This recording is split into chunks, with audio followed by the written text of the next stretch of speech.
Salmo número 34, versículo 15 al 22. Dice así la palabra: Los ojos de Jehová están sobre los justos, y atentos sus oídos al clamor de ellos. La ira de Jehová contra los que hacen mal, para cortar de la tierra la memoria de ellos. Claman los justos y Jehová oye y los libra de todas sus angustias. Cercano está Jehová a los quebrantados de corazón y salva a los contritos de espíritu. Muchas son las aflicciones del justo, pero de todas ellas le librará Jehová. Él guarda todos sus huesos, ni uno de ellos será quebrantado. Matará al malo la maldad, y los que aborrecen al justo serán condenados. Jehová redime el alma de sus siervos, y no serán condenados cuantos en él confían. Que el Señor bendiga esta hermosa porción de la palabra. Estamos hace ya varios viernes en el Salmo 34, un salmo que a mí me ha sorprendido la profundidad, la sabiduría de David al hablar del tema del temor de Jehová, tema que lo continúa desarrollando su hijo Salomón, sin duda por influencia de David, y usted lo ve en todos los escritos de Salomón, Proverbios, Eclesiastés, etc. En el viernes pasado, David se puso traje de profesor y empieza a dar enseñanza justamente sobre el temor de Jehová a jovencitos, y nos dio lindos consejos de cómo vivir la verdadera vida, ya, para honrar al Señor. Pero ahora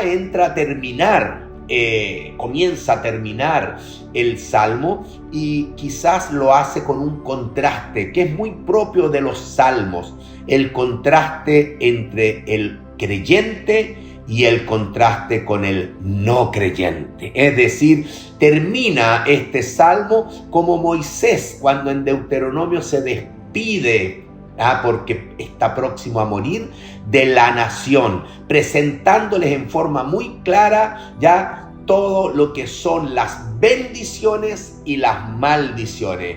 En la obediencia hay bendición, en la desobediencia hay maldición. Dos contrastes, y dice en el versículo 15: los ojos de Jehová están sobre los justos y atentos sus oídos al clamor de ellos. Habla de los creyentes, habla de los justos, habla de aquellos que tienen temor al Señor, aquellos que han tenido un encuentro especial con Dios y que buscan vivir conforme a su palabra. Para ellos dice que Dios es como un papi, como una mami, ya cuando está unos padres cuidando a sus hijos, sus ojos no se despintan del pequeño. Piense como usted, aquí hay muchas madres, padres, ¿cómo estaba usted observando el caminar, el andar cuando su niñito tenía 2, 3 años? ¿No es verdad? ¿Por qué? Porque el Señor quiere cuidarlos, no quiere que nada malo les pase. Así es Dios con nosotros. Es un Padre cuyos ojos están siempre sobre sus hijos para dirigirlos, guiarlos, pero sobre todo para protegerlos de cualquier accidente, de cualquier mal. Él se desvive como una madre por sus hijos, y también están atentos sus oídos al clamor de ellos, ya pendientes si el pequeño va a gritar, va a buscar pedir auxilio, va a estar en una situación complicada. Así están los oídos del Señor al clamor de los justos, de los hijos. El contraste es que los que hacen el mal, dice que reciben la ira de Jehová. La ira de Jehová está contra los que hacen mal, ¿ya? Y la Biblia nos habla de que horrenda cosa es caer en manos del Dios vivo. Por eso es que realmente buscamos que todo aquel que no conoce al Señor venga a los pies de Cristo para que pueda empezar una verdadera vida de comunión con Dios y para que reciba las bendiciones, porque la ira de Jehová contra los que hacen mal, para cortar de la tierra la memoria de ellos. No hay un buen futuro, no hay una buena esperanza, todo lo contrario, ya para el futuro de aquel que hace el mal. ¿Por qué decía que este contraste está en casi todos los salmos? Porque usted cuando lee el Salmo 1 ya comienza este contraste con aquel Hijo de Dios que se deleita en la palabra de Dios y aquel pecador que no considera a Dios y que perecerá. Aquí David hace exactamente lo mismo, pero se concentra en los hijos de Dios. Versículo 17, claman los justos y Jehová oye. Dios escucha la oración de sus hijos. Qué confianza, hermanos, que cuando usted busca al Señor de todo corazón y usted ora a Él, tiene que tener la seguridad de que Él le oye, porque sus oídos están atentos, como sus ojos están siempre ya observando su vida. ¿Y para qué los escucha? No solamente para quedar inactivo, todo lo contrario, la oración del justo reactiva ya al Señor a actuar, y Él dice que los libra de todas sus angustias. Hermano, esto es una verdad. Sin duda, si tú estás pasando por algún problema, clamas al Señor con fe, sabes que Él te va a escuchar y Él va a hacerte bien. Él va a librarte de todas tus angustia. Ya cuando uno está en angustia, cuando uno está, como dice el versículo 18, quebrantado de corazón, a veces tiene la sensación de que Dios está muy lejos, que Dios no me escucha, que Dios ya se olvidó de mí, que Dios no me ve. El salmista dice: los ojos están delante, están puestos en ti, sus oídos están atentos a ti. ¿Por qué? Porque cercano está Jehová a los quebrantados de corazón y salva a los contritos de espíritu. Este versículo es tremendo porque Dios siempre está cerca. ¿Usted se acuerda cuando el hijo pródigo vuelve al padre? El padre lo estaba esperando y lo miró de lejos y salió a su encuentro y lo abrazó. Dios siempre está esperando que tú vuelvas a Él. Él está más cercano de lo que crees. ¿Qué necesitas? Necesitas ese quebranto de corazón. Necesitas tener conciencia de que lo has ofendido, que has pecado contra el Señor y necesitas confesar y arrepentirte, porque ese corazón contrito, humillado, quebrantado, Dios le abraza para darle salvación. Eso dice el versículo: cercano está Jehová a los quebrantados de corazón y salva a los contritos de espíritu. David pasó también por un pecado tremendo y tiene un salmo de arrepentimiento, que es el Salmo 51, que todos los conocemos. Solo leo el versículo 17. Dice: los sacrificios de Dios son el espíritu quebrantado, al corazón contrito y humillado no despreciarás tú, oh Dios. Hermanos, el Señor nos habla, el Señor Jesús también habla de esta contrición. Comienza en Mateo capítulo 5, en las bienaventuranzas, en Mateo, en el capítulo 5, donde está el Sermón del Monte, famoso Sermón del Monte. Comienza con la bienaventuranza, y la primera bienaventuranza, si usted la recuerda, dice: bienaventurados los pobres en espíritu. Es lo mismo que quebrantados de corazón, conscientes de su pecado y dispuestos a confesarlo, arrepentirse, venir al Señor y poner toda su fe en el Dios de nuestra salvación, aquel que lo dio todo en la cruz del Calvario para que tú y yo pudiésemos ser salvos. La bienaventuranza comienza: bienaventurados los pobres en espíritu, porque de ellos es el reino de los cielos. Porque como dice en el Salmo, el versículo 18, dice que Él salva a los contritos de espíritu, ¿ya? Pero cuando tú eres salvo, no significa que vas a vivir una vida color de rosa, porque vives en el mundo. No ruego que los quites del mundo, pero que los protejas del mal.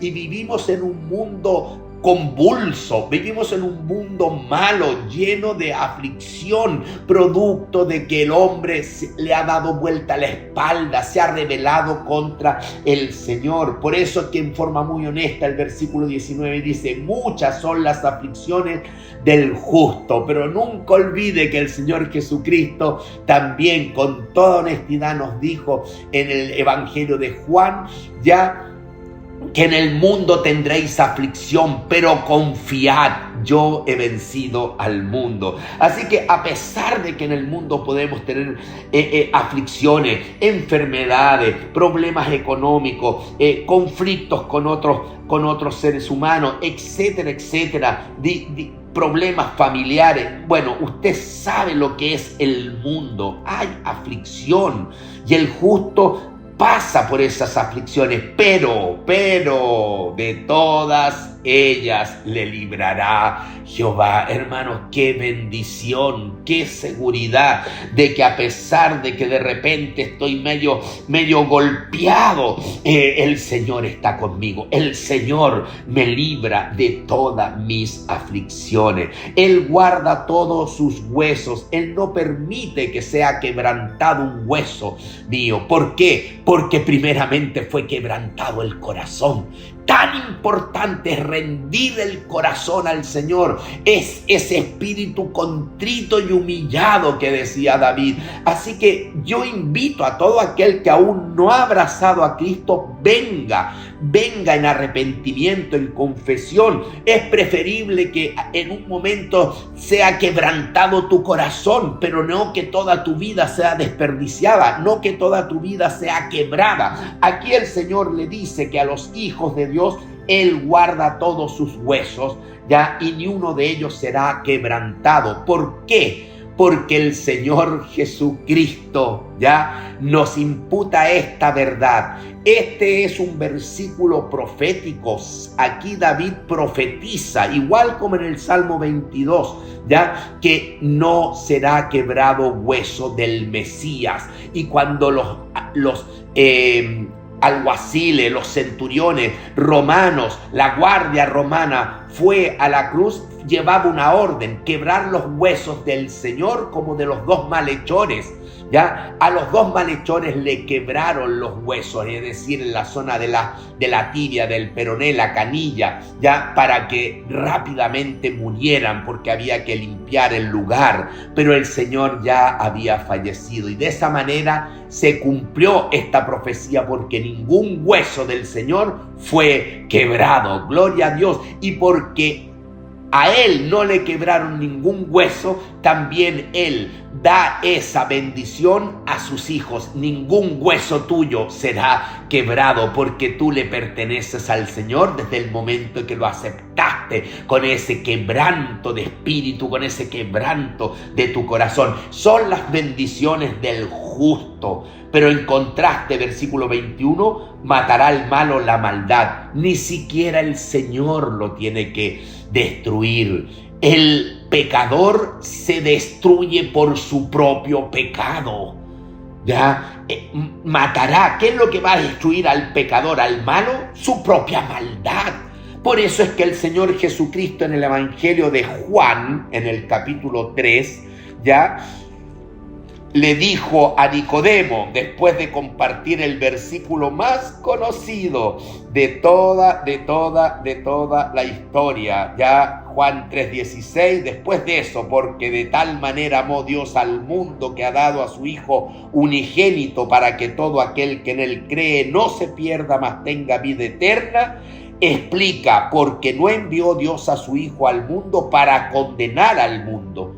Cristo no necesita condenar al mundo, porque el ser humano se condena a sí mismo en su maldad, en su pecado. Matará al malo, que dice ahí, matará al malo la maldad, su propia maldad. Él no vino a condenar al mundo, sino para que el mundo sea salvo. El Señor Jesús viene para dar salvación a un mundo perdido, a un mundo pecador, a un mundo condenado. ¿Ya? El que en Él cree no es condenado, pero el que no cree ya ha sido condenado porque no ha creído en el nombre del unigénito Hijo de Dios. Y esta es la condenación, que la luz, Cristo, vino al mundo y los hombres amaron más las tinieblas que la luz, porque sus obras eran malas. Así que el ser humano se condena a sí mismo por sus propias obras, por su propia decisión, por su soberbia, por no querer quebrantar su corazón ante el Dios creador, Señor de todo el cielos y tierra. Y en ese orgullo el hombre va a perecer. Matará al malo la maldad, y los que aborrecen al justo serán condenados, porque este pecador primeramente se opone a Dios, y por oponerse a Dios también se vuelca en su ira hacia los hijos de Dios.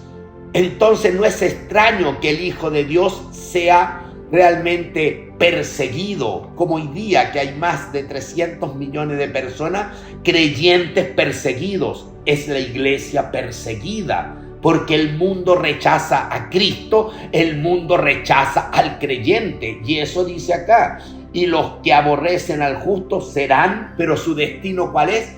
Condenados, el infierno eterno. Termina el salmo: pero Jehová redime al alma de sus siervos. Es algo espiritual. Dios vino a salvar a este mundo pecador. ¿Quiénes son salvos? Todos aquellos que aceptan, reciben a Jesucristo, y el Señor los redime, los rescata, los salva. ¿Qué cosa? El alma de sus siervos, de los que lo han reconocido, y no serán condenados como será el inconverso, el malo. Ya no serán condenados cuantos en Él confían. Todos aquellos que hemos depositado nuestra fe en el Señor, nos hemos arrepentido de nuestros pecados, tenemos a este Dios cuyos ojos están siempre pendientes de mí, de ti.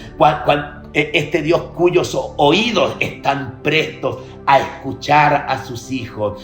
Este Dios que nos libra de todas nuestras angustias. Ese es el Señor, y queremos que ese Señor sea el Señor de todos. Así que si hay alguien que está escuchando que aún no ha abrazado a Cristo, hoy es el día de salvación. Arrepiéntete y abraza a Cristo con toda tu fe y verás la gloria de Dios. Él empezará a vivir muy cercano, tan cercano que vivirá dentro de tu corazón, sellado por su Espíritu Santo. Que el Señor bendiga esta porción de la palabra. Amén. Amén.